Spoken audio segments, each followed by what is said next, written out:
আমাদের এক ভাই একটি মাসালা জিজ্ঞাসা করেছেন যে ছোট বাচ্চা এখনো নামাজ রোজা ফরজ হয় নাই, কিন্তু অভ্যাস করানোর জন্য রোজা রাখা হচ্ছে বা রোজা রাখার জন্য উদ্বুদ্ধ করা হচ্ছে। তো সেই ক্ষেত্রে দেখা যাচ্ছে যে রোজার ইফতারির আরো 10, 15, 20 বা আধা ঘন্টার সময় আছে। তো আধা ঘন্টা তাকে অন্য জিনিসের লোভ দেখিয়ে রোজাটাকে ওই পর্যন্ত নেওয়ানো হচ্ছে, পরবর্তী সেই জিনিসটা দেওয়া হচ্ছে না, কিংবা সেই জিনিসটা সে খেতেও পারতেছে না।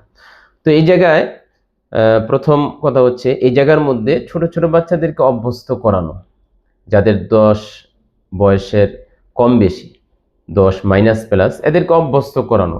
আর এরা যদি প্রাপ্ত বয়স্ক হওয়ার আগে যদি এরা রোজা ভেঙে ফেলে গুনাহ হবে না, এই জন্য একদিন রাখান আরেকদিন ভাঙ্গেন, এইভাবে অভ্যস্ত করানো।